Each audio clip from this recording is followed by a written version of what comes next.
Picture this. Marcus Aurelius, the most powerful man in the world, wakes up at dawn. The Roman Empire awaits his command. Wars need decisions. The Senate needs guidance. Yet here he is, writing in his journal about how hard it is to get out of bed. Sound familiar? That struggle you feel when your alarm goes off at 6 a.m.? The Roman emperor felt it too, and his solution might surprise you. We've all heard about discipline. Wake up early, cold showers, push through. But what if everything we think we know about self-control is backwards? What if the secret isn't forcing yourself to do hard things, but something entirely different? Over the next 10 minutes, I'm going to show you how Marcus Aurelius developed a system of discipline that lasted through plague, war, and the weight of an empire. And more importantly, how you can use his exact techniques tomorrow morning. Here's what makes this fascinating. We have Marcus's private thoughts, his personal journal never meant for publication. No filters, no pretense, just the raw struggle of a man trying to be better. And what he reveals contradicts almost everything modern productivity gurus tell us about willpower.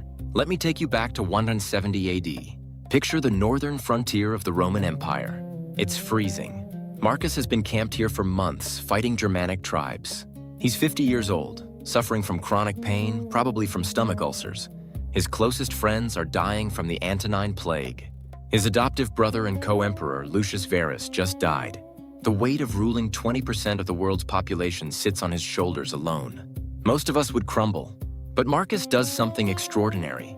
Every morning, before dawn, before his servants wake, before the endless meetings and battles begin, he sits down and writes. Not grand philosophy for the ages, simple reminders, basic truths, the kind of things you might text yourself at 2 a.m. when you can't sleep. Here's an actual entry from his journal. At dawn, when you have trouble getting out of bed, tell yourself, I have to go to work as a human being. What do I have to complain of if I'm going to do what I was born for, the things I was brought into the world to do? Or is this what I was created for? To huddle under the blankets and stay warm? Notice what he's not doing. He's not yelling at himself. He's not using shame or guilt. He's having a conversation, a rational dialogue with the part of him that wants to stay in bed. This is the first secret of Stoic discipline. It's not about crushing your desires. It's about understanding them, then choosing your response. Think about your own mornings. The alarm goes off. Your first thought isn't philosophical.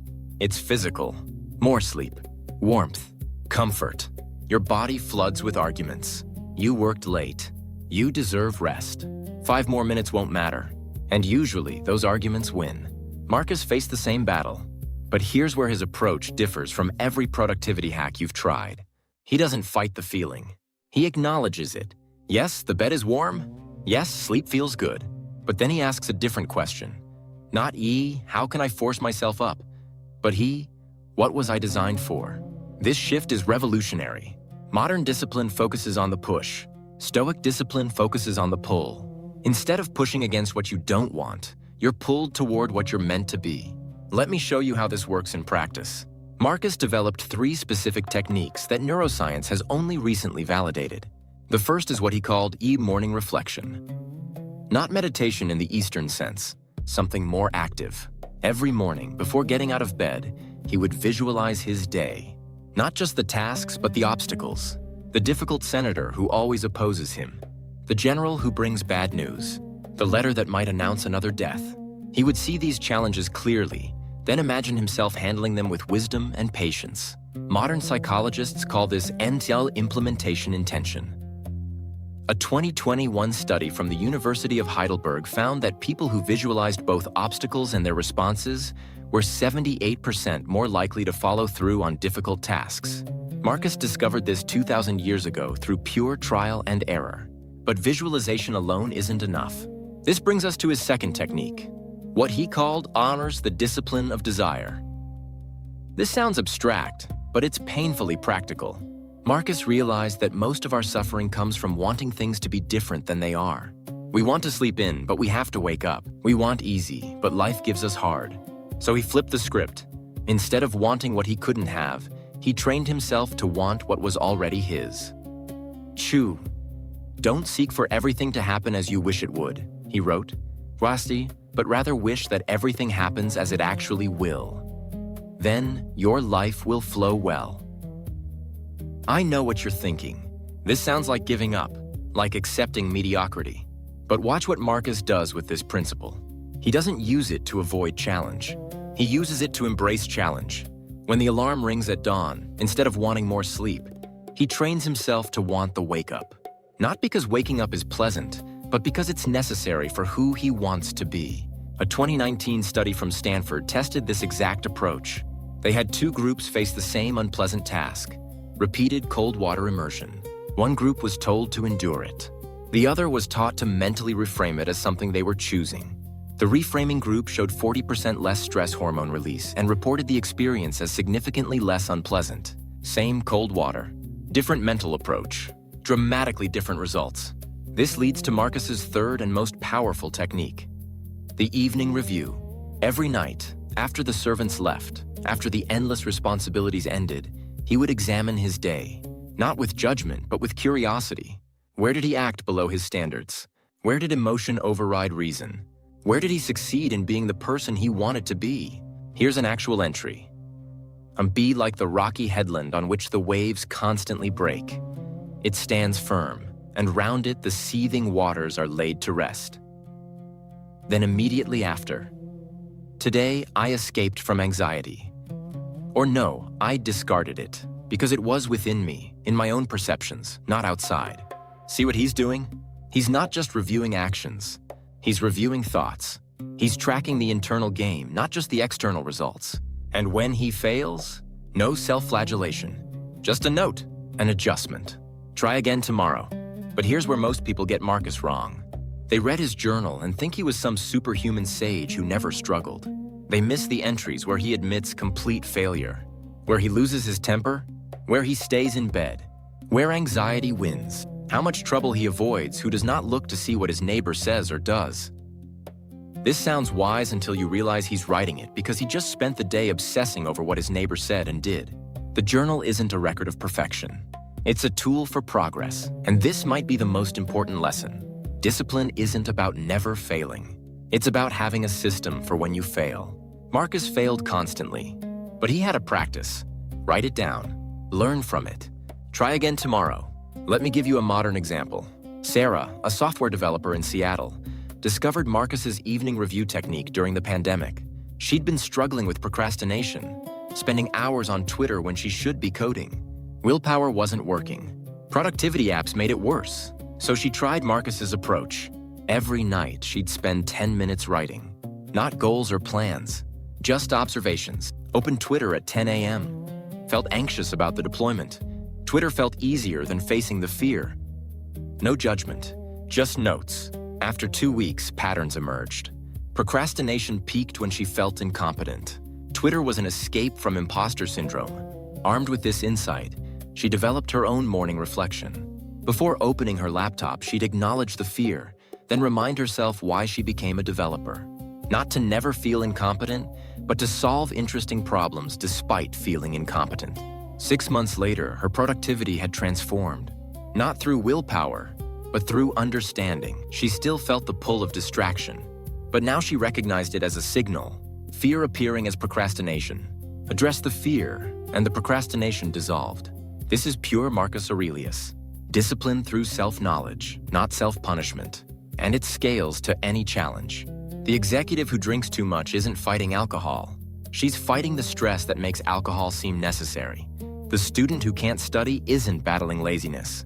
He's battling the fear that he might study hard and still fail. Marcus understood this because he faced the ultimate version. He didn't want to be emperor. He wanted to be a philosophy teacher. Every morning, he woke up to a job he never asked for, in a role that would kill him, surrounded by people who wanted him dead. And every morning, he found a way to choose it anyway. But wait, there's something Marcus doesn't tell us in his journal. Something historians discovered only recently by analyzing other sources. Marcus had a secret weapon, something that made his discipline possible. And when you understand what it was, everything else clicks into place. Throughout his reign, Marcus had a close friend named Rusticus. Not just any friend, his philosophy teacher. And here's what we now know. Rusticus didn't just teach Marcus ideas. He was Marcus's accountability partner. They had a deal. Marcus would share his journal entries. Rusticus would ask questions, challenge assumptions, point out patterns. This changes everything. Marcus Aurelius, the poster child for self-discipline, wasn't doing it alone. He had built a system of external support for his internal work. The journal wasn't just self-reflection. It was preparation for conversation. Modern research backs this up completely. A 2020 study on habit formation found that people with accountability partners were 95% more likely to maintain new behaviors past the 6-month mark. Those going solo? Only 25%. We're not designed to transform alone. So let's bring this full circle. Remember that morning struggle? The alarm at 6 a.m.? The warm bed calling you back? Marcus felt it too. But he had tools, not superhuman willpower, human systems. First, the morning reflection. See the obstacles coming. Prepare your responses. Not in detail, just in principle. When I feel the urge to hit snooze, I'll remember why I set the alarm. Second, the discipline of desire. Want what you have, not what you wish you had. The alarm isn't your enemy. It's your ally, calling you to become who you're meant to be. Third, the evening review. When you fail, and you will fail, don't judge. Just note, what happened? What did you feel? What will you try tomorrow? And finally, the secret weapon. Find your rusticus, someone who sees your journal, who asks the hard questions, who holds up a mirror to your patterns. But here's the crucial insight most people miss. This isn't about becoming Marcus Aurelius. It's about becoming the best version of you. Marcus wanted to be a scholar, but had to be an emperor. He used these tools to bridge that gap. What's your gap? Who are you versus who do you want to be? That tension is where discipline lives. The Stoics had a phrase for this. Ta reframe. What is up to us? Your feelings when the alarm rings? Not up to you. Your thoughts about those feelings? Somewhat up to you. Your actions despite those feelings? Entirely up to you. Discipline lives in that last category. Modern productivity culture gets this backwards. It tries to hack your feelings. Wake up excited. Love the grind. But feelings don't work that way. Marcus knew this. He never tried to feel differently. He just tried to act correctly despite his feelings. This is why his system works where others fail. It's built on human nature, not against it. You'll want to stay in bed. You'll feel anxious about hard tasks. You'll be tempted by easy escapes. The discipline isn't in not feeling these things. It's in feeling them fully and choosing your path anyway. I want to leave you with Marcus's most practical insight. He wrote, "Must confine yourself to the present." Not as mystical wisdom, but as tactical advice. When the alarm rings, you're not choosing to wake up for the rest of your life. You're not even choosing for the whole day. You're choosing for this moment. Put your feet on the floor. Stand up. That's it. The rest will follow. This is how empires are run and lives are changed. Not through grand gestures, but through small choices repeated daily, supported by systems that assume you're human. Marcus Aurelius didn't have superhuman discipline. He had human systems for superhuman challenges. So here's my challenge to you. For 1 week, try Marcus's evening review. 10 minutes before bed. No judgment, just observation. Where did you act below your standards? Where did emotion override reason? Where did you succeed? Write it down. Look for patterns. And if you're brave, share it with someone. Because the real secret of Stoic discipline isn't strength. It's honesty. Honest about what you feel. Honest about what you choose. Honest about what you learn when you fail. That's how a reluctant emperor ruled the known world. And that's how you'll conquer whatever empire, large or small, life has given you to rule. The warm bed will always call. The easy path will always tempt. But now you have tools that have worked for 2,000 years.